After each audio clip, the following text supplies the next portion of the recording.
All right, this is going to be a WWE PPV Rewind for 2012. So when we look back to 2012, there's a lot of positive feelings when we look back at this year. I mean, you think of CM Punk, you think of Daniel Bryan. From a wrestling standpoint, I'd say this was, probably the best year of the decade, especially when you look at the top 25 matches in the description. You probably won't find a better match selection from any other year this past decade. Does the year hold up with some of the best years in WWE history? I would say no. This is definitely not one of my favorite years. There's just a lot of stuff that happened from a booking standpoint and throughout the year, which, you could see some of the frustrations start to come out with CM Punk and, just a lot of crappy things with John Laurinaitis. Then John Cena is still the face of the company, the championship not main eventing shows. Those are just some of the problems that you kind of ran into during the year. But from a wrestling standpoint, I'd say it was a pretty good year. At the end of 2011, watching the WWE, watching Ring of Honor, you kind of saw that the WWE was making strides and the company, there was a lot of good things to look forward to. And, we got a lot of that in 2012. So it definitely does hold up as one of the better years from this decade. I would say, like, from the summer of 2011 going into maybe the end of the summer of 2013, that might have been like the best stretch that the WWE had from this past decade. So the first part of the video, since the wrestling was at a all-time high from this past decade, we're going to start with the top 10 matches of the decade. And at number 10, I'm going to go with The Rock and John Cena from WrestleMania 28. All right, so when we look back to Rock and Cena, they had a whole year worth of build. I mean, it really was a dream match. They had been building this up since the Hall of Fame of 2008 when The Rock inducted his grandfather. And the match definitely, it definitely delivered on a lot of different aspects. I mean, it got an incredible buy rate. They did 1.3 million pay-per-view buys, which is the best WrestleMania buy rate. I think, one of the best WrestleMania buy rates ever. Definitely the best in recent memory. And, with Rock and Cena won, they had a whole year worth of build-up. And, I don't think it exceeded expectations. It definitely didn't create the magic that Rock and Hogan did. I think if Rock and Cena had happened at WrestleMania 27 when he was still fresh, I think the crowd reaction probably would have been even better. But a whole year worth of build-up, sometimes you kind of lose some of the, you kind of lose that wow factor, if you know what I'm saying. But yeah, I mean, when you look back at this match, I'm just thinking about The Rock and how tough this had to be. And, at the time, I don't think a lot of people appreciated just how difficult it is just to, your first match back in almost a decade. I think the last match The Rock had was actually against Goldberg. So it had been a long time since The Rock actually had a singles match on pay-per-view, on television. And, the match with Cena, I would say The Rock was a little bit rusty, but, he looked pretty damn good. I mean, you gotta remember how tough it is. I remember Michael Jordan's first game back after a year and a half, how rusty he looked in 1995. And for The Rock to be out of the spotlight for a whole decade and still go out there in the main event of WrestleMania and deliver this type of performance, it was pretty good. They Cena and Rock, they kind of abused the near falls. It was an exciting match. The ending with the rock bottom, pretty good atmosphere. I mean, there's really not a lot to bitch about. The only thing is, the match just wasn't that good to the point where you needed to see a rematch, or that it didn't deserve to main event WrestleMania the very next year. I think they should have took the Rock Hogan approach. They had Rock and Hogan main event No Way Out the next year. So in retrospect, I think if the Rock and Cena rematch was going to happen again, I think it should have happened at Royal Rumble 2013, number one contender. That's the way I would have approached it. So I got Rock and Cena at number 10, killer buy rate, killer atmosphere. The match definitely delivered. And yeah, great stuff for The Rock's first match back. He worked hard. He worked his ass off. And, still, after all the ring rust, I still thought the match with him and Cena definitely delivered. Number 9, I got CM Punk versus Chris Jericho from Extreme Rules. You guys remember the feud was really personal. Jericho brought up how drinking was in CM Punk's blood, and that's one of the reasons why he kind of rebelled against drinking and drugs, is because his father was an alcoholic. So Jericho brought that storyline into the mix, and he went after his. I think the girl that was playing his sister and his mother, he was talking trash to them. So the match is very emotional. I didn't think it was that botchy. I remember some people bitching about how this was botchy, but, it was in Chicago, CM Punk's hometown, Extreme Rules. It was just a good, vicious brawl with a lot of intensity. So I got Punk and Jericho at number 9 from Extreme Rules. At number 8, I got CM Punk versus Daniel Bryan from Money in the Bank with AJ Lee as the special guest referee. So with this match right here, it was actually no disqualification. So Punk and Bryan did a lot of stuff with kendo sticks, tables. It was, ended up being a pretty hardcore match. They got a lot of time out there. He had the whole AJ thing with Daniel Bryan turning on AJ at WrestleMania, and then AJ was trying to steal away CM Punk because she had a crush on CM Punk. So you kind of you had the whole AJ as the referee. You didn't know which way she was going to go, but the match was pretty damn good though. It was long, it was brutal. From a technical wrestling standpoint, Punk and Bryan don't really need the no DQ stipulation. It didn't hurt the match, but I just don't know if it was really necessary for Punk and Bryan. But they made the best of it, and the match still an awesome wrestling match. The ending actually featured Punk doing a backdrop suplex to Daniel Bryan through a table. So that's Punk and Bryan from Money in the Bank for the WWE Championship at number 8. Number 7, I got The Shield. Taking on Ryback, Kane, and Daniel Bryan from TLC. Probably the surprise of the year. The Shield actually made their debut at Survivor Series where they took out Ryback. So here Ryback got his revenge, teamed up with Daniel Bryan and Kane. I remember this is actually in Brooklyn. The WWE, I hate to say it, but I actually went to ROH Final Battle 2012. That was earlier on in the day, and then you had people at that show going to TLC later on that night. So, the WWE was just clicking from a mainstream level, and they were also getting the hardcore underground, independent wrestling fans to come to the shows as well. I didn't go to TLC, but the Brooklyn crowd was great here. This was just a great brawl. This featured great high spots. Seth Rollins took a nasty bump. There was an awesome table bump to Ryback. Daniel Bryan was over as hell. Even Kane looked great here when he did his, his chop off the top rope. I mean, just great high spots, great table bumps, just great intensity, great crowd. Shield versus Ryback and Team Hell No from TLC. I got to the number 7. Number 6, CM Punk versus Daniel Bryan, Over the Limit.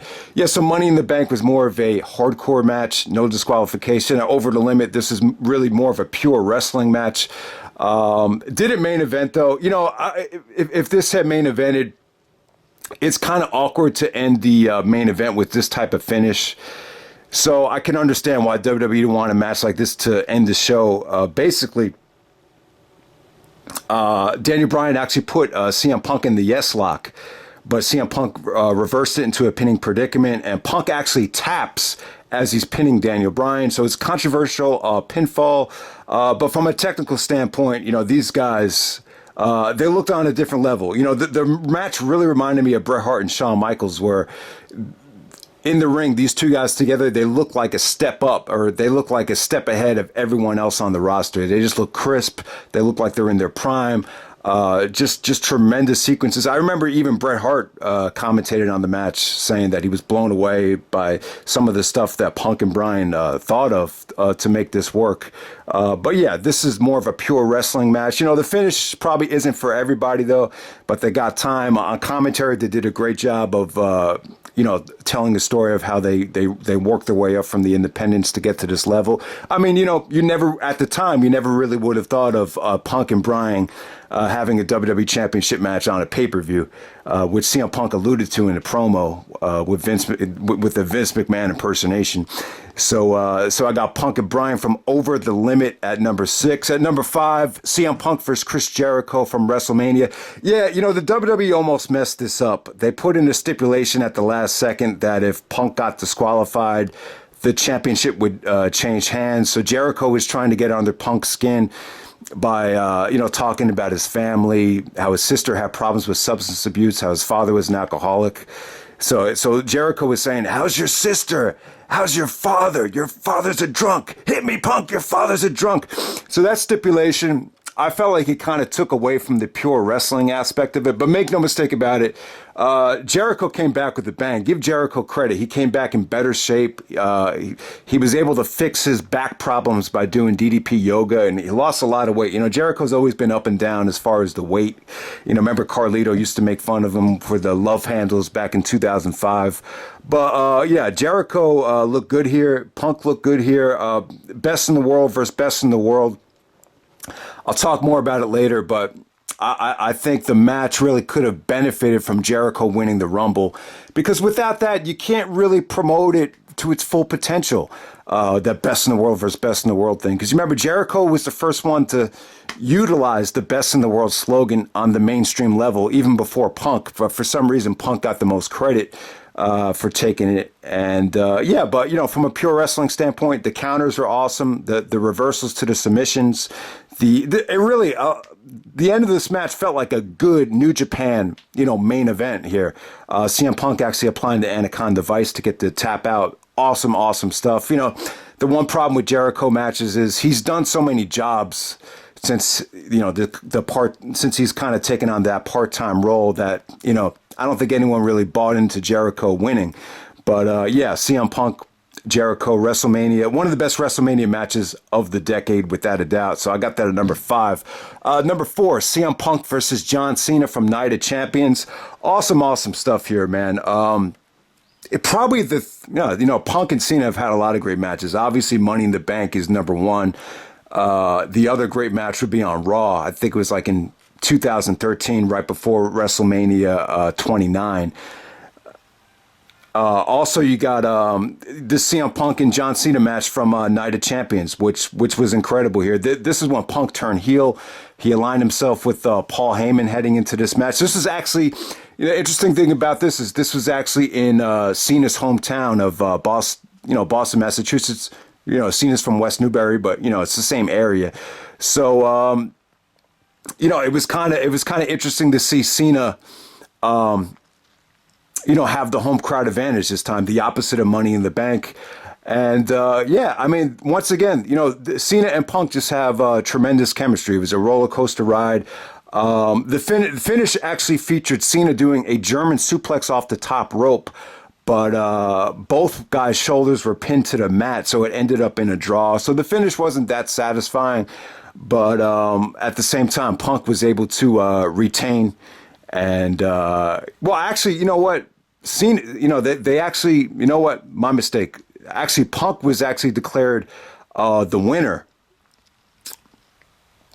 Wait, you know what? I'm actually losing track right now. I can't even remember, but bottom line is CM Punk retained because Cena's shoulders were pinned to the mat. I can't remember if Punk's shoulders were pinned too. Basically, Cena goes for a German suplex and bridges out of it, but his shoulders were actually pinned to the mat as well. So that's why CM Punk officially retained. But I can't remember if it was a double count out or if Cena was. Yeah, I think it was actually a double count out. So they didn't restart the match, but Punk actually retained. I believe that's what happened. But yeah, Cena Punk from Night of Champions, just another awesome match between them. Number 3, I actually have Sheamus versus Daniel Bryan from Extreme Rules. You guys know at WrestleMania, you know what happened at WrestleMania. 18 seconds. Bryan goes to kiss AJ, and then Sheamus does the bro kick out of nowhere. So Sheamus defeats Daniel Bryan 18 seconds. It robbed us of a classic WrestleMania opener right there. So, a lot of people were pissed off. And, I still haven't gotten over it yet. I'll talk more about it later. But Sheamus and Daniel Bryan, once again, another awesome match from Extreme Rules. This one was 2 out of 3 falls. Bryan had a great strategy here. He even sacrificed getting disqualified to make Sheamus tap out in the second fall. But this is just a war, man. They really made it up for WrestleMania. This is the first time where you got to see Daniel Bryan go out there in a WWE mainstream pay-per-view and just let him work his magic. And Sheamus had a good title reign, man. He really did. I mean, the championship felt more like the Intercontinental Championship, but Sheamus had a nice long title reign, and he really needed a match like this to really get things going. So I got Sheamus and Bryan from Extreme Rules at number 3. At number 2, I actually got Brock Lesnar making his triumphant return to take on John Cena from Extreme Rules. I mean, wow. I mean, you talk about, this year featured 2 of the most highly anticipated returns. You had The Rock coming back, and you had Brock Lesnar coming back. And, the last time you saw The Rock wrestle, he was only 30 years old. He was still young. The last time you saw Brock Lesnar wrestle, he was only 26.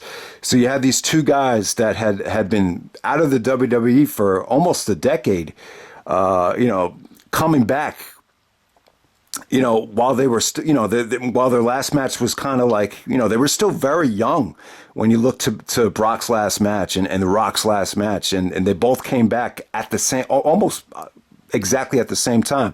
There was so much anticipation for The Rock's return, but, Brock's, I would say Brock's match with Cena was even better. It was that good.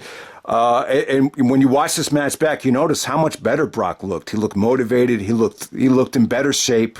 I mean, he looked like he was actually carrying more weight back then, but he just looked healthier though. He just moved a lot better, and he just brought an attitude with him. There was a sense of aggression that Brock brought in this match, and Cena was great too, man. They just had an awesome war right here. Cena going over really puzzled a lot of people, and it was really hard for a lot of people to accept that Brock lost this match. Basically, Brock lost the match. Cena actually hit him with the chain, and then he did the attitude adjustment to him on the steel steps. And it was shocking. It was kind of like, man, you're bringing back Brock Lesnar and giving him all this money, and then he's losing his first pay-per-view match back with Cena. To me, it really wasn't that big of a deal. And I kind of expected it, because I think a lot of people forget that when Brock left, a lot of people thought that he shitted on WWE by leaving the way he did. So I kind of saw it as, Brock kind of doing the WWE a favor for taking him back, because they invested so much in the Brock, and for him to just shit on them the way he did and leave the way he did in the fashion that he did at WrestleMania 20. Remember, the fans were booing the shit out of him at WrestleMania 20. So, I kind of thought Brock was going to do something like this. So it didn't totally shock me, and you got to keep in mind too, Cena just put over The Rock. He's the face of the company. For him to lose to The Rock and Brock, 2 part-timers within the same month, it's asking a lot, but unpredictable match right there. But Cena goes over. A lot of people still just thought that Brock should have won that match, but in retrospect, I don't think it made a difference. Brock looked great. Cena looked great. The match ended up being, the best Brock and Cena match by far, which is saying a lot, because they've had some really good matches in the past. So they end an amazing pay-per-view with an amazing Extreme Rules match right there in Chicago. So I got that at number 2. And then at number 1, I got Undertaker versus Triple H, Hell in a Cell, WrestleMania 28. Some people think this is the best WWE match of the decade. And yeah, I mean, it was really good. It over-delivered. Shawn Michaels is a special guest referee. There's mixed feelings about it. You could argue that it went over the top, but with Shawn and Hunter kind of working in cahoots at certain points in the match, it made some of the near falls better, particularly the super kick into the pedigree with Taker still kicking out. Breathtaking near fall right there. Just an exciting match, a lot on the line, a lot of, just a lot of vintage Attitude Era action here. Just great brawl, just great, what can I say about the match? It just had great intensity, very polarizing match though. I know some people that don't like it. Let's use Bret Hart and Steve Austin, for example. Bret Hart said he knew exactly how the match was going to go. He found it boring. And then his counterparts, Steve Austin, who he worked with numerous times, thought the match was great. I think Austin tweeted like, "Great effing storytelling, just amazing stuff from Triple H and The Undertaker." Triple H was great too. I will say this about Triple H. If you look back at most of his best matches, a lot of his best stuff does come from using weapons and having these hardcore stipulations like the street fight with Foley, last man standing matches, 3 stages of hell. You know, it seems like Triple H really, you know, he's good at it, man. He needs these, you know, hardcore stipulations a lot of times. A lot of his straight up singles matches, you know, they kind of fall flat and they're somewhat boring. So I kind of agree with Brett to a degree that that Triple H, a lot of his matches that don't involve weapons, you know, they do they do fall flat a lot of different times. But honestly, when I look back at what Bret Hart said about the match, it kind of reeked of a little bit of jealousy. You know, I kind of, you know, with Sean being the special guest referee, you kind of got the feeling that Bret, you know, wishes he had more of a bigger role. You know, that you know, maybe Bret kind of feels like he could have been a part of that. So maybe there's a little bit of jealousy there, but I can see both sides of it. But I would say that the match was awesome, though. I mean, think about it. It saved WrestleMania 28.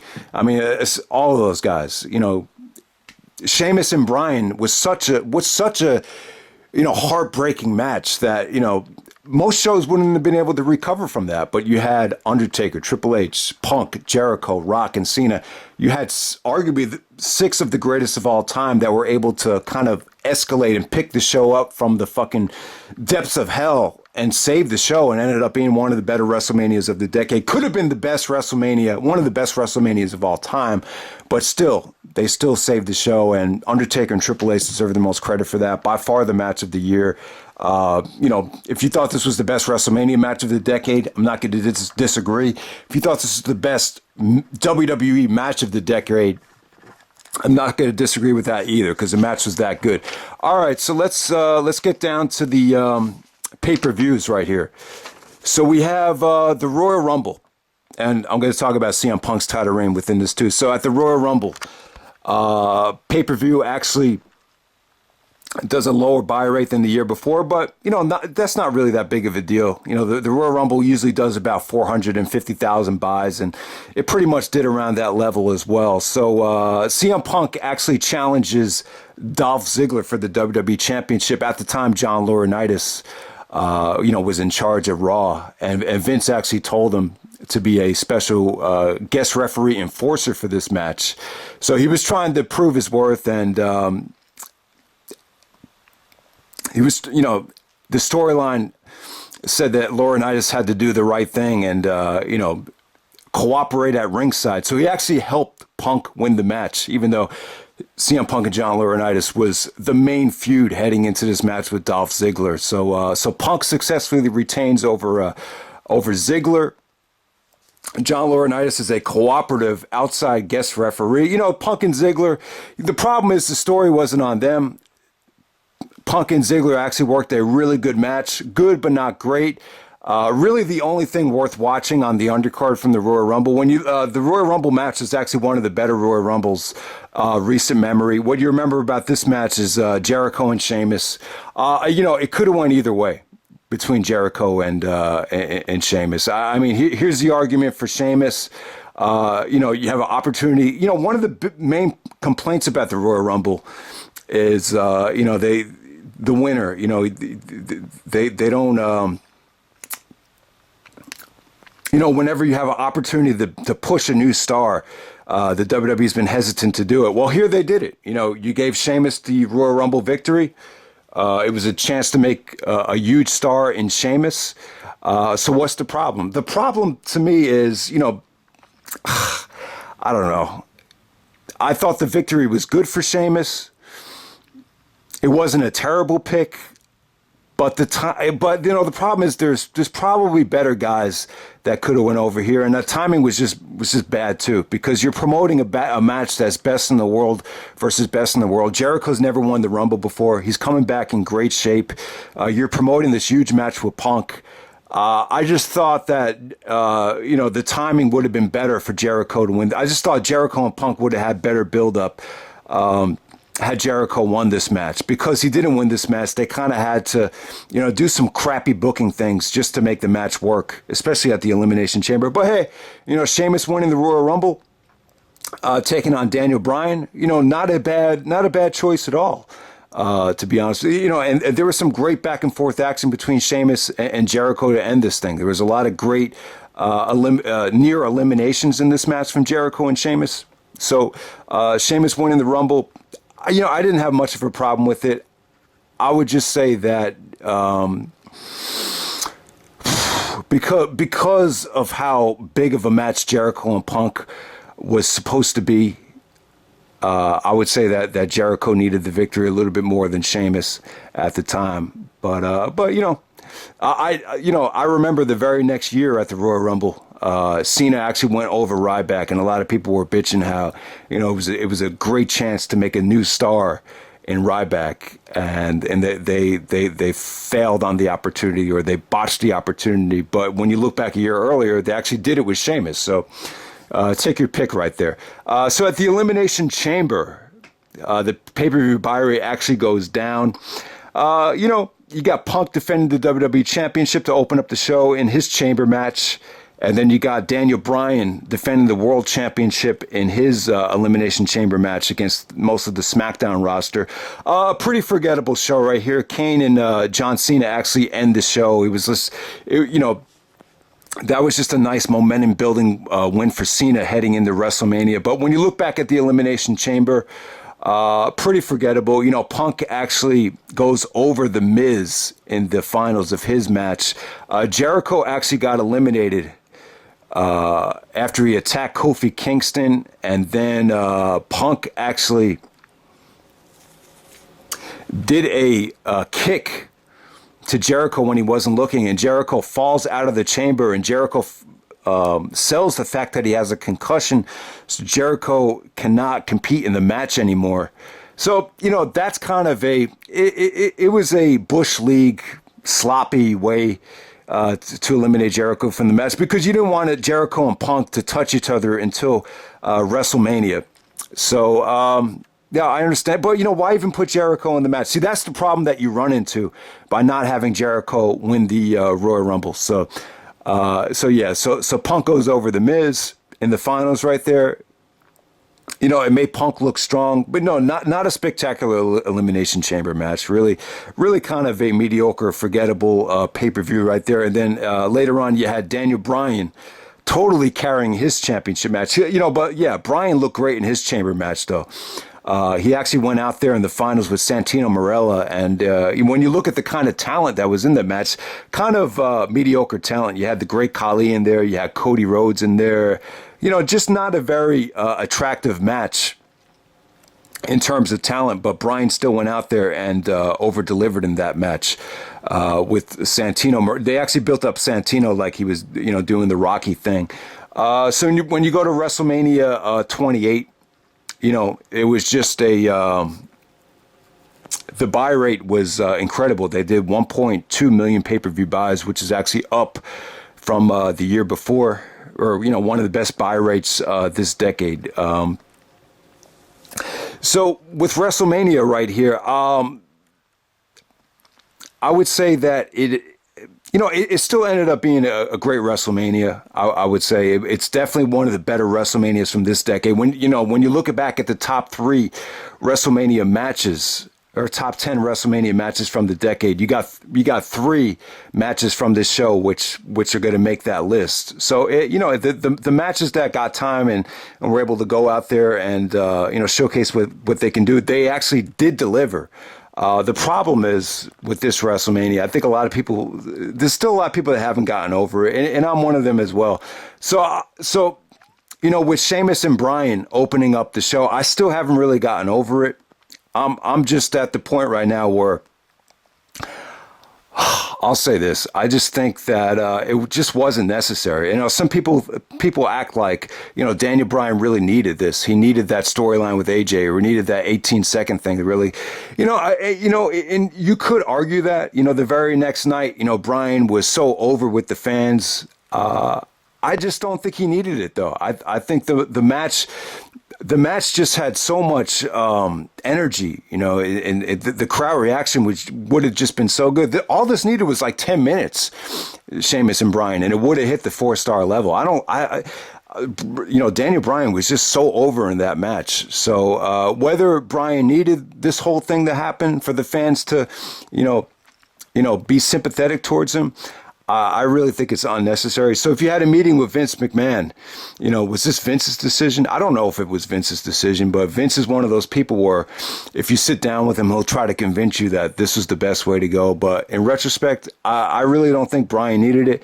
And I found it very disappointing because, you look back at that whole situation with the Ultimate Warrior where he held Vince up for money because, Vince wanted to, advertise, deliver what was advertised. To me, it's not delivering what was advertised. You had a lot of people that, were excited about WrestleMania 28. Even, the independent wrestling fans. I remember Davey Richards at Showdown in the Sun, took a shot at WWE. He said something like, "Oh, you guys know what the wrestling is. Those guys, that you're not going to get great wrestling from them. The great wrestling is here." And like when he said that, it was kind of like there was like awkward silence because I think a lot of people in the crowd were looking forward to WrestleMania 28. You were really looking forward to seeing Bryan and Sheamus and Punk and Jericho. So I think it let a lot of people down. Plus, it took the life out of the crowd. I mean, most shows wouldn't be able to recover from this. If Randy Orton and Kane had to follow this match, and you heard awkward silence. You heard a lot of Daniel Bryan chants.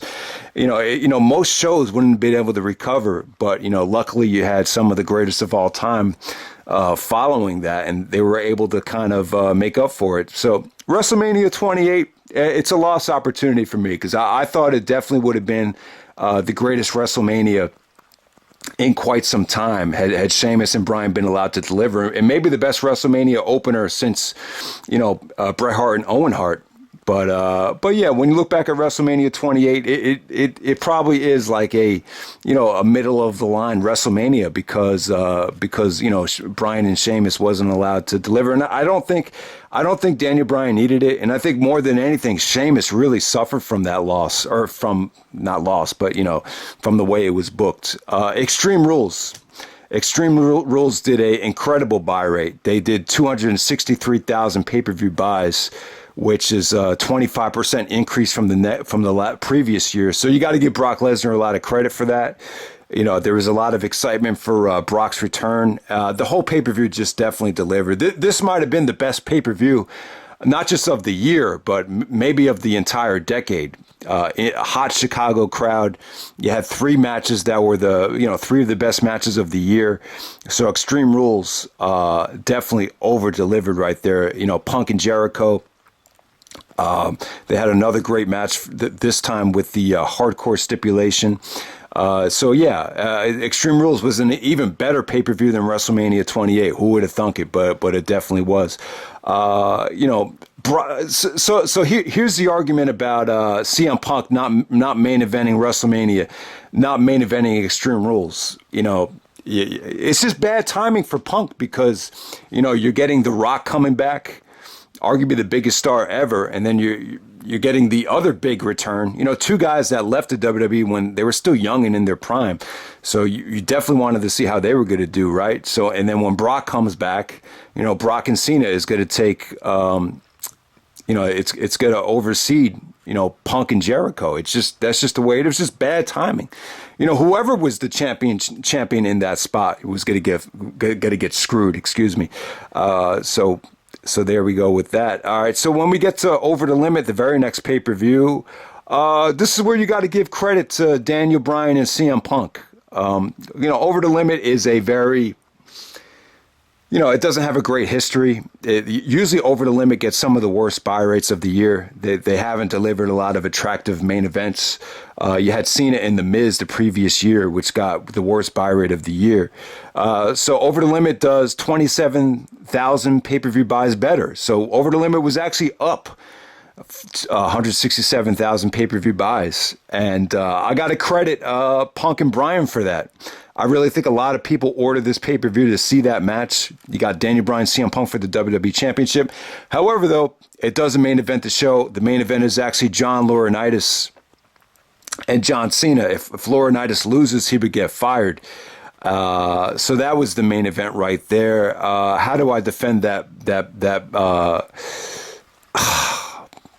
I can't really defend it, but you know, it was just one of those things where the John Cena was still the face of the company. They still felt like Cena was able to carry some of the better storylines out. Laurinaitis, I thought he was actually. He had his positives and negatives, Laurinaitis. I don't think he was a great performer. Punk called him out in the promo for being a yes man, and that's exactly what he is. But, a lot of times he would botch his promos. Cena actually used to would make fun of him, and I thought, Cena's impersonation of him was really good. Laurinaitis would talk like this. He'd be like, CM Punk, I'm going to torture you now to defend the WWE title, and if you don't defend it, you will see ramifications, CM Punk. So Cena and him got into a big feud, and, that's just the way it was right there. So the pay-per-view ended with the Big Show coming out and helping John Laurinaitis win the match. So the Big Show had all these heel turns, face turns. I mean, how many times have you seen the Big Show turn heel? Like Spinnernet said, how many times is the Big Show gonna turn heel?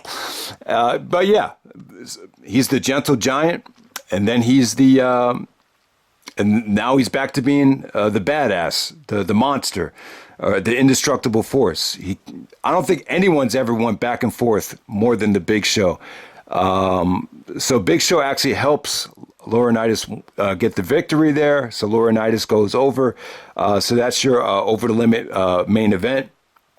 So I understand CM Punk's frustration right there. You got John Cena going out there with someone that doesn't even wrestle anymore and main eventing the show. But, Cena was still the face of the company, still driving the main storyline. So it is what it is right there. Also, you had Sheamus defending the World Championship in a spectacular fatal four-way match, also involving Jericho, Del Rio, and Randy Orton in his hometown from Over the Limit. At No Way Out, they actually get 194,000 pay-per-view buys, which is actually up from Capital Punishment, which is not saying much. That was right before the summer of Punk. So still, the WWE was still kind of in a rut, but it's down from the previous No Way Out. So, No Way Out was probably one of the worst pay-per-views of the year. The main event was actually Big Show and John Cena in a steel cage match. And if Cena lost, he'd be fired. Even though CM Punk made a mockery of these whole John Cena being fired storylines, they continue to do it, because, they still made pretty good money.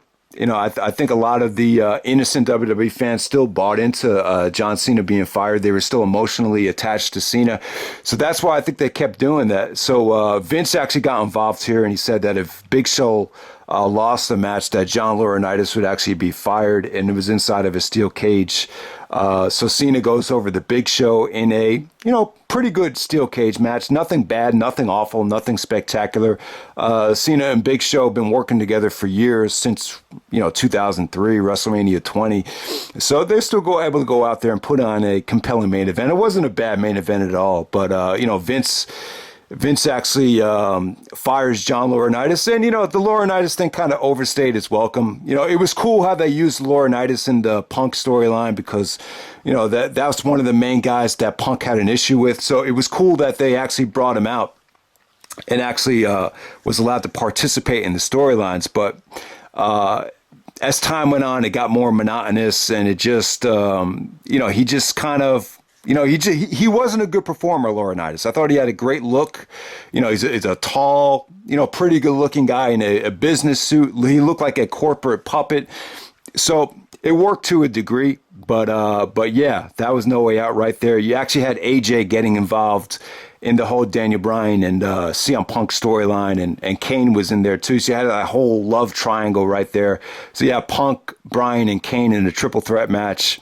It was just kind of annoying how Kane had to be involved. Eventually, it did lead to Daniel Bryan and Kane teaming up together. So that was good for Daniel Bryan in terms of getting him to connect with the WWE audience. But yeah, Punk and Bryan, I would have loved to seen another singles match between them without any stipulation. So that's what it was right there. And then Sheamus actually defended the title against Dolph Ziggler in the opener. See, that's the problem. Sheamus was having these good title defenses, against Sheamus, against Del Rio, and even against the Big Show, but they all felt like the Intercontinental Championship. They felt like good IC title matches, and that's not what you want out of the world title. So there we go with that. Money in the Bank. Money in the Bank is actually down from the previous year, which is okay because you're competing against the whole CM Punk promo right there, so you would expect it to be down a bit. But yeah, Money in the Bank featured Dolph Ziggler winning the Money in the Bank in the opener for the World Championship, and then John Cena actually won the Money in the Bank, the WWE Championship one, and it was pretty. So here's where CM Punk could be a little bit upset. They're going to end the show with Cena winning the Money in the Bank while Daniel Bryan and CM Punk has to take a backseat to that. That's very frustrating right there. I could definitely see Punk being upset about that. But, you kind of want to end the show with a feel-good moment. Cena's never won the Money in the Bank before. Why would Cena even care about winning the Money in the Bank? Because he's been champion so many times. So Cena would cash in the Money in the Bank at Raw 1000 against CM Punk. What else happened on this show? So yeah, so when we get to SummerSlam does an incredible pay-per-view buy rate. They did an even better buy rate than the previous SummerSlam. So Triple H and Brock Lesnar, some people were kind of polarizing on the match. Some people thought it did deliver. Some people thought it didn't deliver. Some people thought it was boring. Some people thought Lesnar was a genius. So, Brock and Brock Lesnar and Triple H have been built up, for years because, Triple H was the face of Raw during the brand extension. Brock Lesnar was the face of SmackDown during the brand extension. So you kind of had the two biggest faces of the brand extension finally meeting after a whole decade. And Brock Lesnar actually goes over with the Kimura. The match had great build-up, too, with Lesnar breaking Triple H's arm and then Lesnar breaking Shawn Michaels' arm. So you remember SummerSlam because of that. So once again, Punk does not deliver, but, this is a main event that had featured the faces of the company of the previous decade finally meeting. So you kind of understand it. Punk defends the WWE Championship against the Big Show and John Cena in a triple threat match. So with that SummerSlam right there, Punk actually turns heel leading up to SummerSlam. And, Punk was upset about this because he didn't want to turn heel because of merchandise sales. So that's one of the biggest problems from my standpoint. I'm a big fan of having heels. Heels are what drives the show. Bad guys drive movies. Let me give you guys an example. Ghostbusters. How much worse would that movie have been if it wasn't for Walter Peck from the Environmental Protection Agency trying to shut down the Ghostbusters? That movie would have lost something if it wasn't for that heel character. And it's the same thing in pro wrestling. Like pro wrestling, pro wrestling is what, heels are what drives the show. When you look back to 1997, it was such a great year because you had three great heels in Austin, Brett, and HBK. So, Punk. Now, the Punk heel turn, it wasn't great for me. Punk ended up turning heel. He ended up being more of a chicken shit heel, especially when you look back at what happened with Ryback. But hey, CM Punk versus The Rock was a big money match. John Cena was still a face. There's no way they were going to turn Cena heel. So if there was anyone that's going to turn heel, it had to be CM Punk, and he turned on The Rock at Raw 1000. CM Punk actually faced John Cena, with Cena cashing in his Money in the Bank. And I think the match ended in disqualification with the Big Show interfering.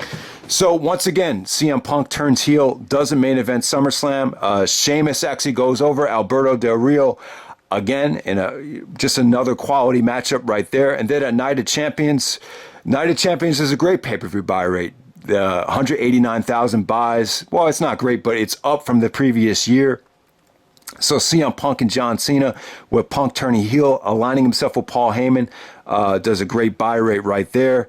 So finally, CM Punk gets to main. This is the first time CM Punk main evented a pay-per-view in 2012, but he needed to do it with John Cena. So the only time Punk would be able to main event, if you put him in there with Cena, that's the only way he was able to do it. So, but yeah, Punk and Cena, this time in Cena's hometown, 20,000 extra pay-per-view buy rates. It was also on this pay-per-view where JBL actually filled in for Jerry Lawler. Remember, Jerry Lawler had a heart attack at the Raw leading up to Night of Champions. Hell in a Cell. Another good pay-per-view buy rate. It's actually up from the year before. You had CM Punk versus Ryback. So this is where Punk actually, the CM Punk Ryback match did not deliver in Hell in a Cell. Ryback started doing the feed me more thing, feed me more. So they have been building Ryback up all year in the handicap matches. Now, the interesting thing about Hell in a Cell was, Vince, this is the first time, I was still actually really into the company at the time, and I would still check out the dirt sheets because, it was an exciting time. The Rock was back, Brock was back. You had Punk and Bryan, main eventing shows. So I was still checking out pro wrestling scoops, whatever the Wrestle Zone, all these insider things. And I specifically remember that there is not a locker room, but a corporate divide about Punk's title reign. Because every once in a while. Vince gets erected over these big guys, whether it be John Heidenreich or Giant Gonzalez or, any of these guys from the past, any of these big jacked up guys, Diesel. Vince has the tendency to fall in love with these guys that are hot at the moment. And Ryback got himself over, but it wasn't over to the point where I will put the championship on him. To me, he was kind of like a Goldberg, Rob Van Dam ripoff. I just wasn't a big fan of Ryback, and that's what was frustrating to a lot of fans. It's kind of like, we're entering this new era where we're putting a premium on wrestling, but then, someone like Ryback comes in and it's like, why are we going backwards? I just remember there was a divide about who to put the championship on. I remember Triple H was adamant that Punk's title reign should not end like this. I guess the plan was Ryback wins it, Punk wins it back to set up the Rock match, but I'm in favor of maintaining the integrity of the championship. Plus, Punk had this whole storyline going on where he was the champion for a whole year and he demanded respect. And, he had a good thing going with Paul Heyman and the championship reign. They were approaching a whole year with Punk holding the championship. So you didn't want that blemish on Punk's record. So yes, but Vince was, he had a hard on for Ryback and even said, "You're defending the title against Ryback." And so it's Hell in a Cell, Punk and Ryback. Match didn't deliver. The feature Punk running from Ryback the whole match. This is when Paul Heyman, he came into play here and he paid off the referee, which actually ended up being Brad Maddox.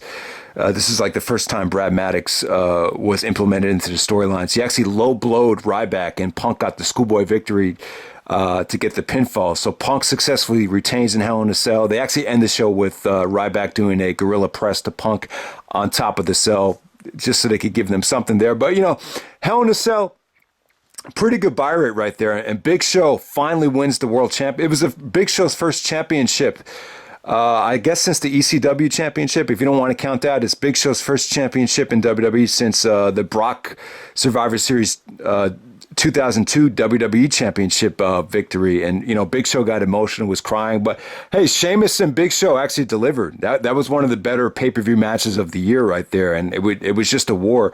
I guess because Ryback and Punk, because of how that match was structured, it wasn't going to deliver and get that much time. They actually let Sheamus and Big Show go out there for 20 minutes, and they just delivered a slugfest. And, I'll give Sheamus credit, man. He had a good title reign. He really did. I'm actually a big fan of Sheamus. I think he's a good wrestler. I think he's overpushed at times. I think Sheamus is a much better face than a heel. And I feel bad for him. I think what happened at WrestleMania 28, I think it hurt him more than it helped him. I think, a lot of people kind of saw, it was reported that him and Triple H were workout buddies or had a great relationship. So, when it comes out that Triple H favors a lot of these guys, I think it definitely does hurt them to a degree. But I think Sheamus is a good, solid worker, not great. But, he had a pretty good title reign right there. Then when we get to Survivor Series 2012, it was down from the previous year, obviously, because you're competing against The Rock. Remember, The Rock came back for the main event with to tag with John Cena. So obviously Survivor Series did a worse buy rate. This Survivor Series right here, really nothing special. I'm trying to think if there was anything special about it. So Punk had to defend the title against Ryback and John Cena in a triple threat match. This is when the Shield made its debut. They took out Ryback, put him through the table. So Punk successfully defends, gets the pinfall on Cena. Pretty good triple threat match. I'm trying to think of what else happened on this show. The best Survivor Series match on the show was actually Team Foley versus Team Ziggler. And I don't remember much about this other than I guess Foley came back to build up Survivor Series against Ziggler, and Ziggler got Ziggler actually defeated Randy Orton. It was funny how Orton was actually on Team Foley, considering the history that Orton and Foley have together. But what you need to know about this is Ziggler got the pinfall. Ziggler was getting hot, man. He won the Money in the Bank. He defeated Randy Orton at Survivor Series, was the sole survivor. So, there was definitely a lot of excitement for Ziggler. Ziggler was really getting over. People were cheering Ziggler against Sheamus. They were cheering Ziggler against Cena. So Ziggler actually main events TLC. With John Cena in Brooklyn. They had a ladder match for Cena's Money in the Bank. So they had this whole storyline with AJ. And, Vicky Guerrero was accusing AJ Lee. AJ became the general manager of Raw. And they stripped her of her general managerialship because she was accused of sleeping with John Cena. So you had that whole storyline going on right there. But yeah, man. So Ziggler and Cena had a match for the Money in the Bank. AJ actually turns on Cena here, and Ziggler successfully retains his Money in the Bank. The reason is Punk had an injury, so Punk wasn't able to defend the WWE Championship out TLC. So Sheamus and Big Show wasn't a good enough match to main event. You see, the problem is Sheamus and Big Show had a great match at Hell in a Cell, but they carried the feud on way too long. The Survivor Series and TLC matches were somewhat forgettable. So you needed a strong main event for TLC. So you had Ziggler and John Cena in a ladder match, which was great stuff, man. Ziggler and Cena, great chemistry, exciting main event, and AJ turning heel on Cena, pretty unexpected. Got a great face pop from the crowd too. So Ziggler was on a roll, man. Yeah, he had a great 2012, man. He a lot of times the Money in the Bank winner, you could afford to lose a lot of matches because even if you do lose, hey, you're still the Money in the Bank championship holder, or you still have that contract for the championship. So that's what it was right there. So those were all the pay-per-views. So looking at the pay-per-view buy rates, I have to say that Punk was a pretty good champion. A lot of a pay-per-view like Over the Limit did better. Extreme Rules did better. SummerSlam did better. Night of Champions did better. Hell in a Cell did better. Survivor Series didn't do as good. TLC didn't do as good. But Punk's competing against himself in those pay-per-views as well. So for the most part, I would say that CM Punk was a good champion. If you're gonna measure the year in terms of pay-per-view buy rates, the only pay-per-view that did worse financially was the Elimination Chamber. But those chamber matches are hard to sell to a degree. So yeah, man. So I think Punk was a good champion. He was a champion the whole year. You kind of understand some of the gripes that he had. But let's get right down to it. All right, so let me see what I want to do next to end the video here. All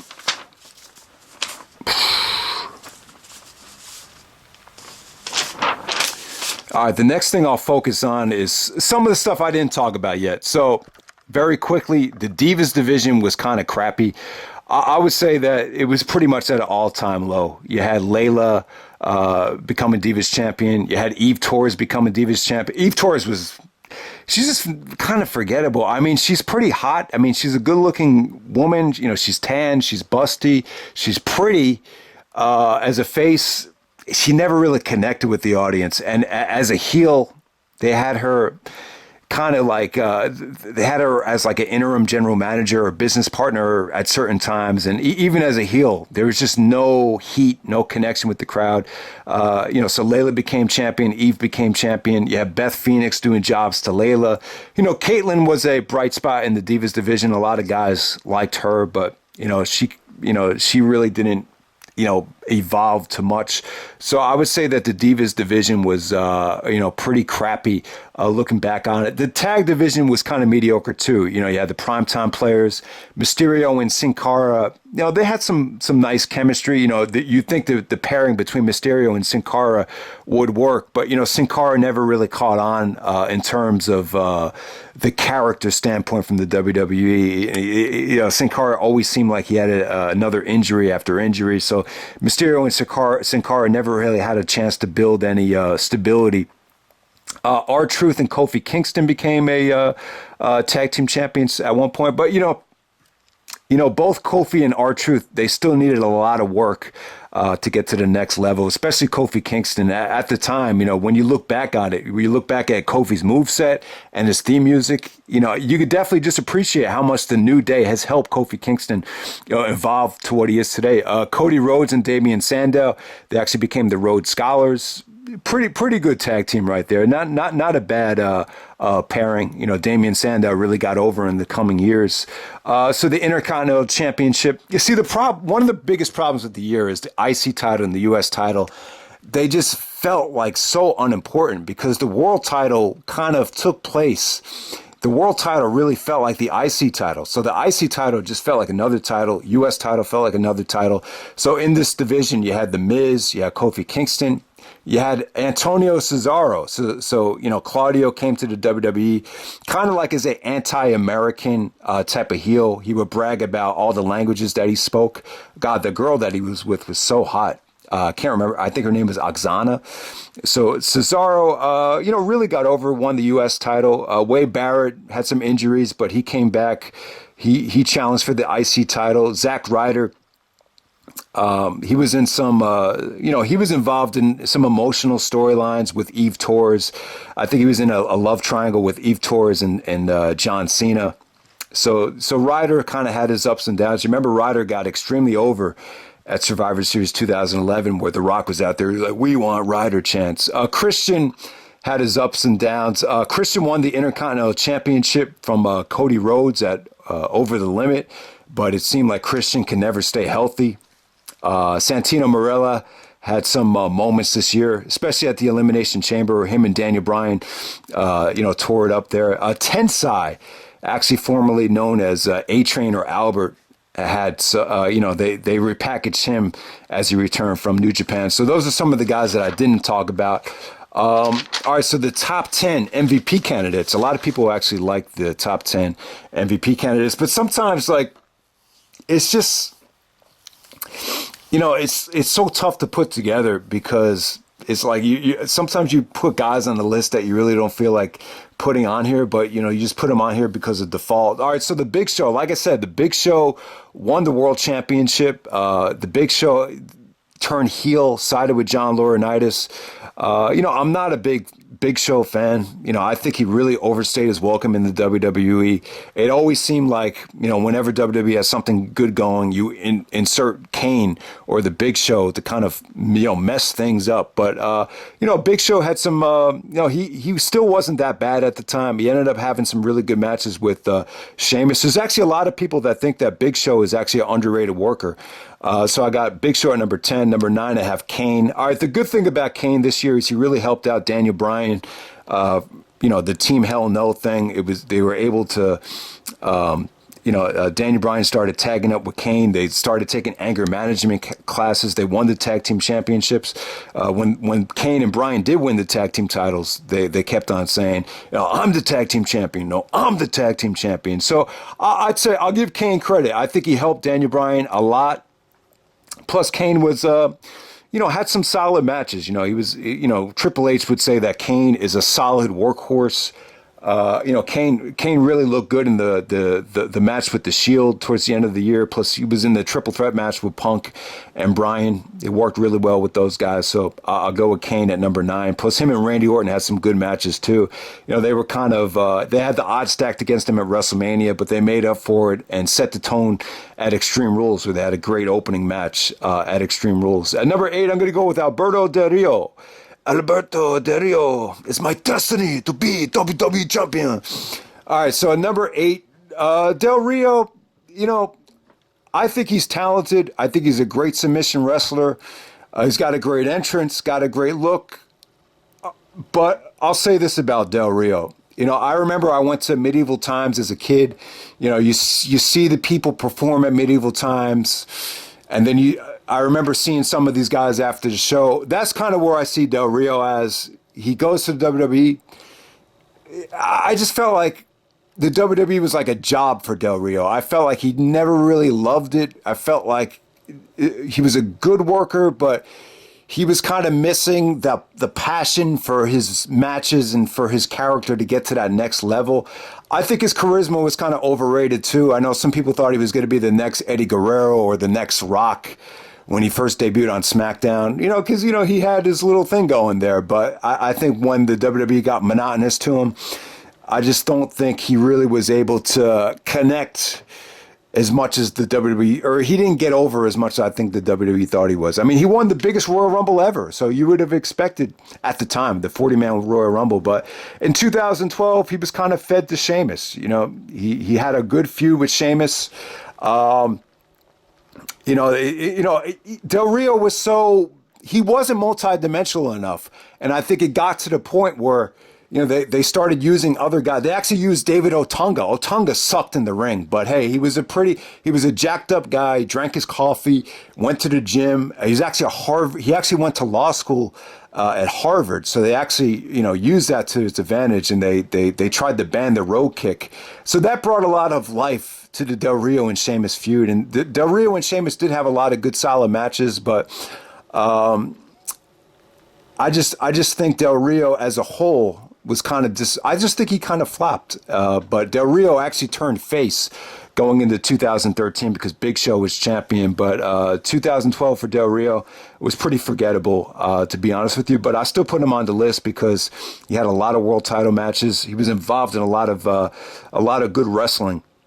That wasn't, the world title matches Del Rio was involved in, they felt like good, solid Intercontinental Championship matches, even though he didn't win any this year. Number 7, I'm going to go with Randy Orton.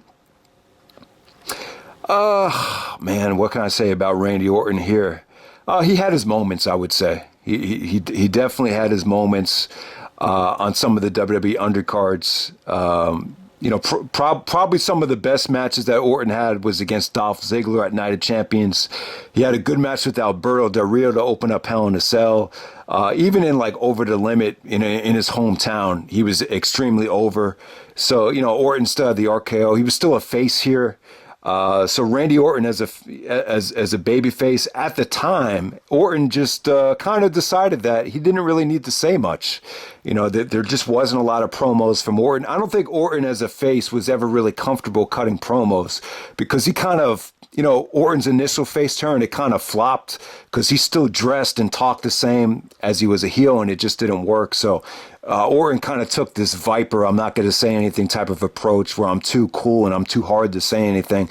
So that was Randy Orton in 2012. Didn't really get a lot of title matches, and he was kind of injured a lot of the year too. I think during the summertime he wasn't involved that much. At number 6, I'm going to go with Chris Jericho. This is the year where Jericho actually got suspended for making a mockery out of the flag in Brazil, where I think he almost went to jail because you remember this. Different countries, or was it South America? Different countries are more sensitive about how you do stuff with the flag. But yeah, you remember Jericho this year for coming back in good shape, and he put on a great showing at the Rumble with Sheamus. The matches with Punk were good. The feud with Punk, I thought it definitely delivered. But it was kind of a short stay for Jericho. He had a really good match with Dolph Ziggler to open up SummerSlam. And he actually surprisingly won that match. with the Walls of Jericho. But yeah, Jericho, it was a short, but just not a lot of. It was just kind of disappointing for Jericho to leave as quickly as he did. This was when Jericho was a part-timer. But the return was cool. You remember when Jericho did come back, though? He kept coming out and not saying anything. And I definitely think it worked. The video packages for Jericho's return were kind of like the end of the world. They had these weird video packages like the end of the world is coming, and it ended up being Jericho returning, and it was a good return for Jericho. Like I said, he came back in better shape, and yeah. So I got Jericho at number 6. At 5, I got Sheamus. I talked a lot about Sheamus.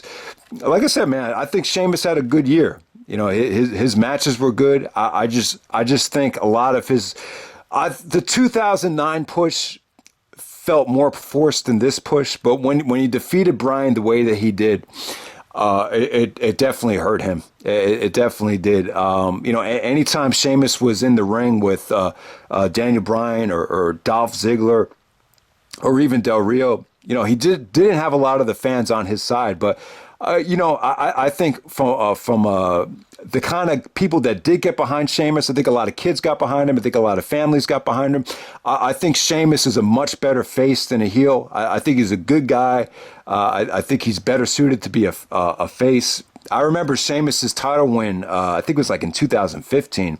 Like it flopped so bad that, the ratings went down. They blamed him for it. So I don't think it was as bad. I think this was Sheamus's best year in terms of, getting it done inside the ring and just overall.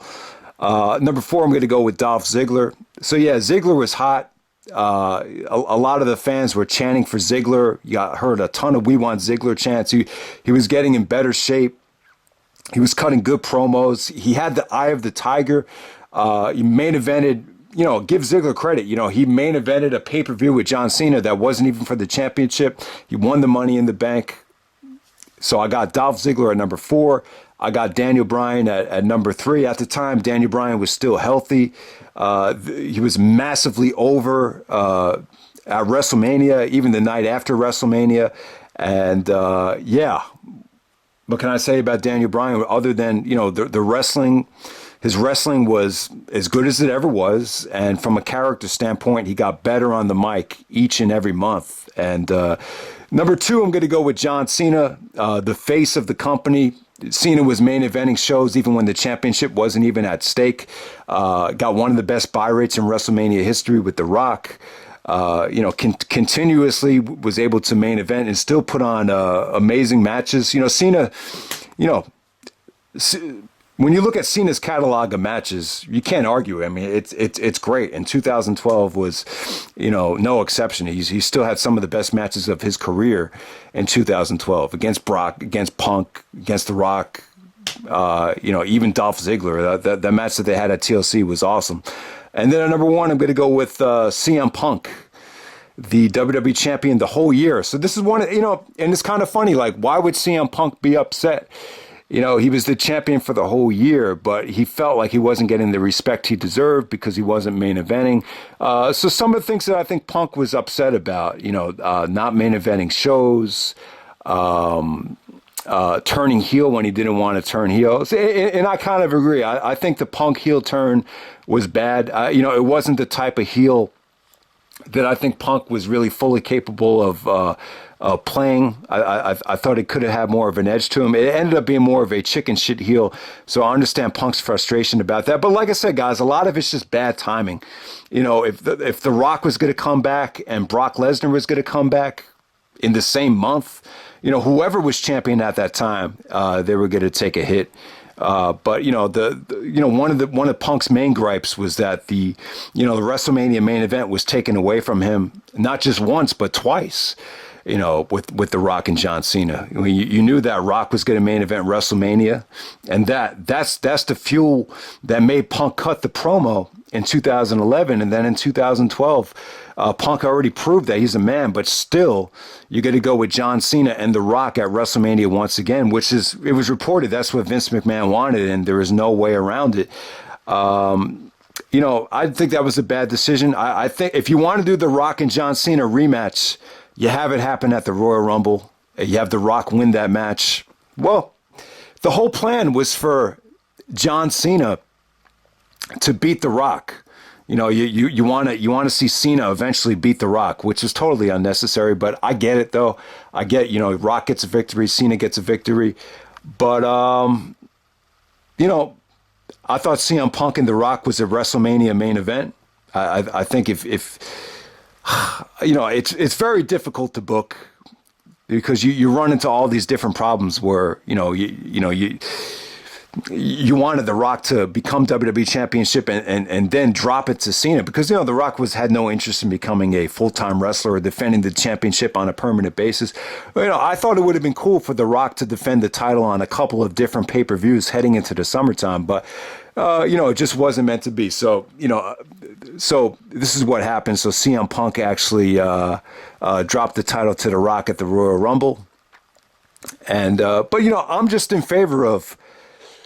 Whenever you're the champion for more than a year, and you got to keep that championship till WrestleMania, to drop it before WrestleMania makes no sense at all. That's one of the biggest. That's what's intriguing about that reign is that you had invested so much time into that champion, for them not to actually come into WrestleMania as the champion. Yeah, it's kind of. It's kind of humiliating, and it's it kind of you can understand why he lost some of the passion and some of the motivation, and you get the consolation prize is the Undertaker, but at the time you really think the Undertaker was going to lose to Punk? Not really. So I can understand some of the gripes with Punk, but on the bright side, CM Punk was champion for a whole year. Whole calendar year. Not a lot of people can say that. And Punk was great this year. He had great matches. He really improved in the ring from a technical standpoint.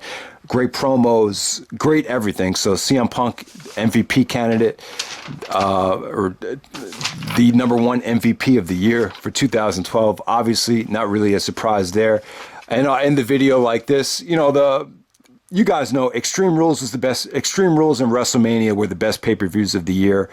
I would say SummerSlam, TLC, Night of Champions, Money in the Bank, all really, really good pay-per-views. I would say Survivor Series, Over the Limit, Elimination Chamber were average pay-per-views. If I were to say the two worst pay-per-views of the year, Hell in a Cell because of the main event with Ryback, and then No Way Out. Probably the worst pay-per-views of the year, without a doubt. But yeah, man, this is a good year. You saw a lot of great quality wrestling.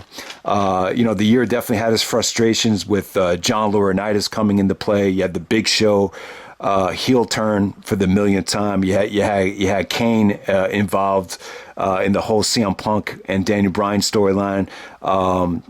You had crappy, you had guys like Brodus Clay and Ryback and squash matches. So like the pay-per-views, you had a lot of, and the Divas division sucked. You had a lot of bathroom break matches on a lot of the pay-per-views. But from a wrestling standpoint, I still think the year was probably one of the best. And from top to bottom, this probably was the best year that the WWE had this decade. So that's pretty much it, guys. That's 2012. All the pay-per-view rewinds are pretty much done. I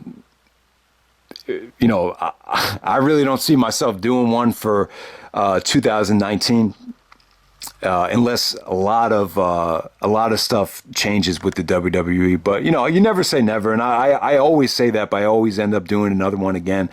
But we'll see what happens. It just seems to me like the WWE is the worst it's ever been. But who knows? The company's always going to have its ups and downs.